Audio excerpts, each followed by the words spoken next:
بسم الله الرحمن الرحيم. يا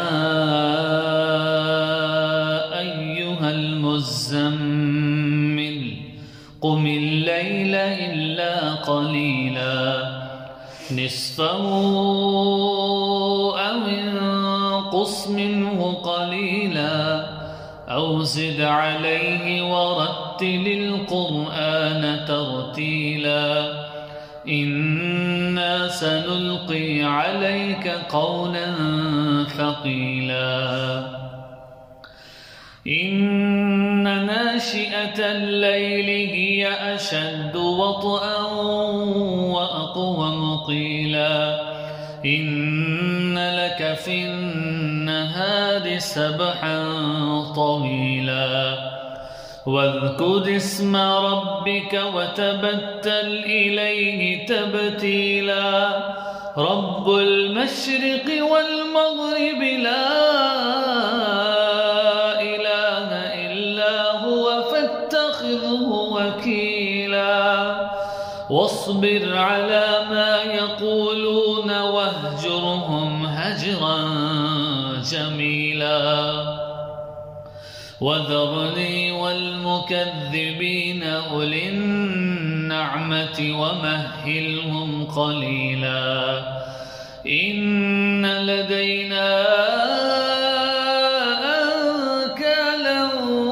وجحيما وطعاما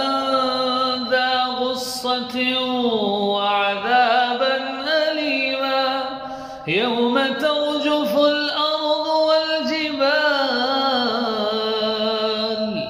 وكانت الجبال كثيبا مهيلا إنا أرسلنا إليكم رسولا شاهدا عليكم كما أرسلنا إلى فرعون رسولا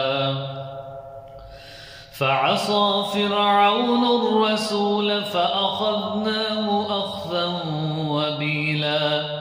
فكيف تتقون إن كفرتم يوما يجعل البلدان شيبا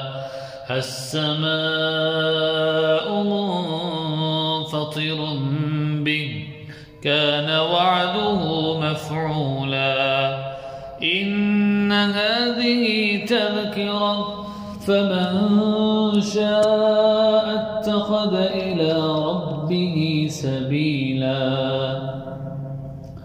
إن ربك يعلم أنك تقوم أدنى من ثلثي الليل ونصفه وثلثه وطائفة من الذين معك والله يقدر الليل والنهار علم أن لن تحصوه فتاب عليكم فاقرؤوا ما تيسر من القرآن علم أن سيكون منكم مرضى وآخرون يضربون في الأرض يبتغون من فضل الله وآخرون يقاتلون في سبيل الله فاقرؤوا ما تيسر منه وأقيموا الصلاة وآتوا الزكاة وأقرضوا الله قرضا حسنا وما تقدموا لأنفسكم من خير تجدوه عند الله هو خير